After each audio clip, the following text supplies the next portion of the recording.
In this video, we're gonna talk about the best PS5 settings for DualSense and Edge in FC24 and if it's worth it to get a DualSense Edge and the fix for the issue with HDR which causes the picture to become dim on your TV sometimes. As you may already know, FC24 aka FIFA24 doesn't support 120Hz or 120fps mode on PS5. It's sad, but the only output mode is 60fps. Based on over 50 tests I made with both DualSense and DualSense Edge, it turned out the input delay is sometimes even higher on DualSense Edge compared to DualSense. But how could you get the best out of it? The input delay is the time when you press a button until it works in the game. Let's start with the resolution. I tested 4K 60fps in SDR versus 1440p 60fps. And based on over 40 tests, here are the results. DualSense has a delay of 104 milliseconds in 4K and 110 milliseconds in 1440p. DualSense Edge has a delay of 116 milliseconds in 4K and 106 milliseconds in 1440p. Now let me tell you what it exactly meant. Considering 60fps mode is 60 frames per second, each frame takes 16.66 milliseconds on average to show up. Most TVs and monitor in 4K 60fps have at least 10 milliseconds input lag, like the LG C2 that I use. And overall, we have a delay of 10 to 16 milliseconds to start with. Now when the delay of DualSense or Edge is somewhere around 110 milliseconds, if we take away 16 milliseconds from that, we have 94 milliseconds. Dividing that by 16.66 milliseconds, the input lag is about 5 frames on average, meaning the moment you press a button on the controller, it takes 5 frames until it works in the game. I took this test further and tested HDR to see if it helped with the input lag. In HDR, DualSense input lag was at 95 milliseconds and DualSense Edge input delay was at 121 milliseconds. But what if we force VRR? The game doesn't support VRR natively, but you can force it. DualSense has a delay of 114 milliseconds with VRR forced and 120 milliseconds with VRR and HDR enabled at the same time. DualSense Edge has a delay of 104 milliseconds with VRR forced and 106 milliseconds with VRR and HDR enabled simultaneously.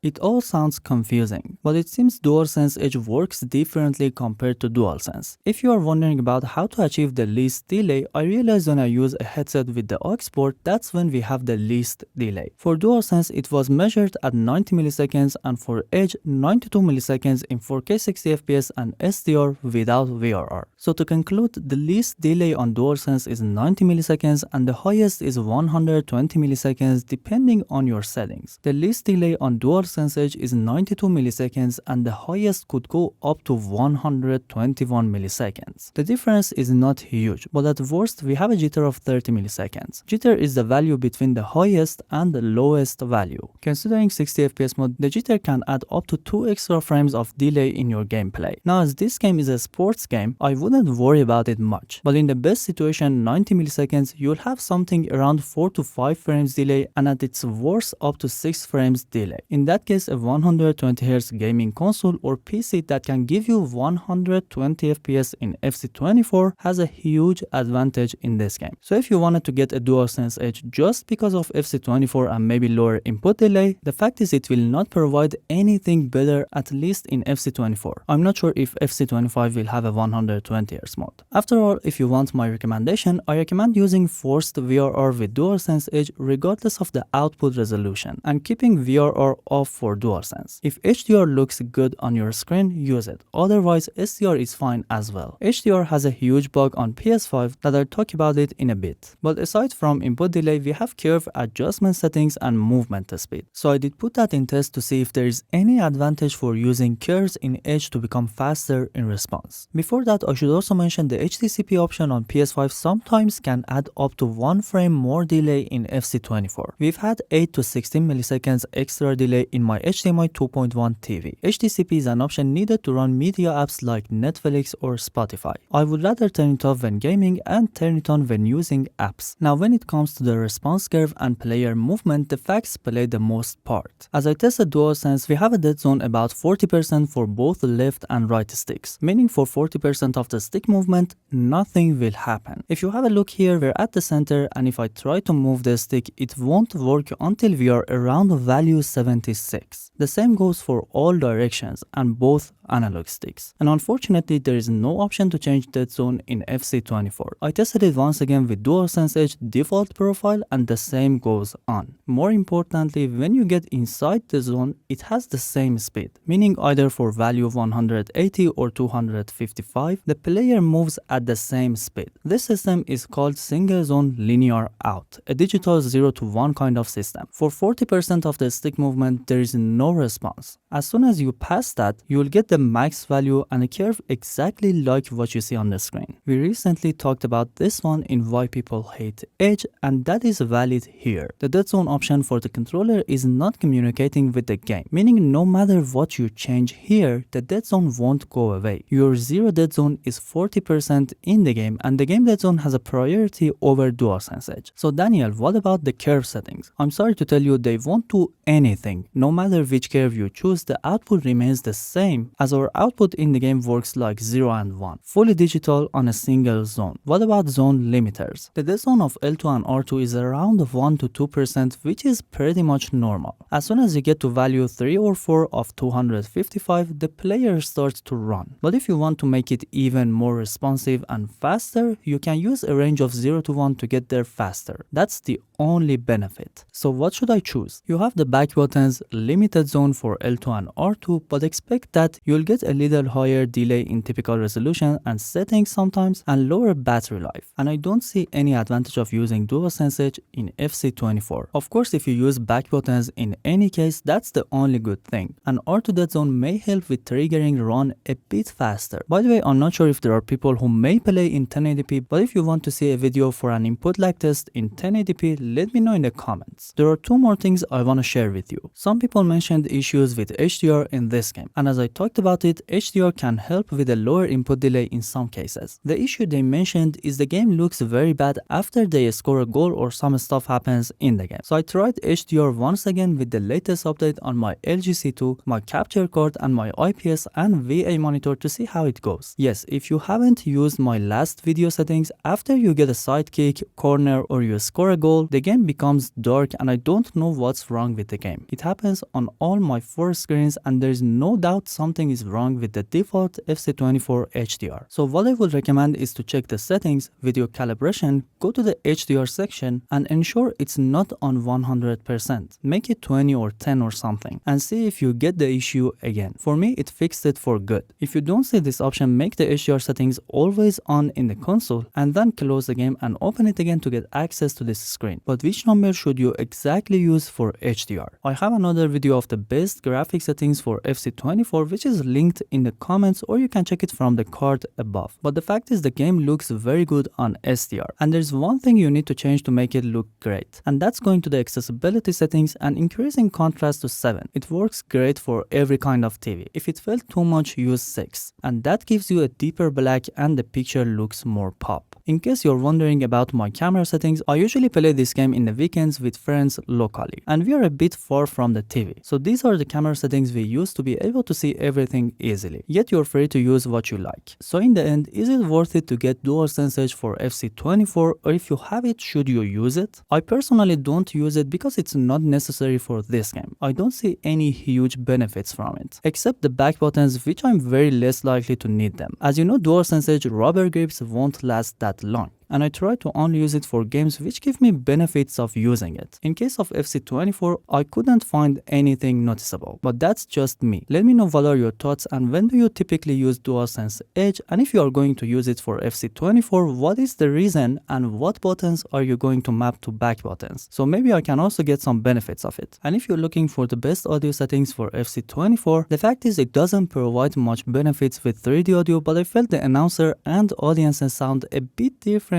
when the 3D audio was on. And for speakers, I prefer Dolby Atmos, of course if your sound system supports it. If you use Pulse 3D headset, this is my new recommended EQ settings for FC24 with 3D audio or stereo. And please share any thoughts you have about this video in the comment section.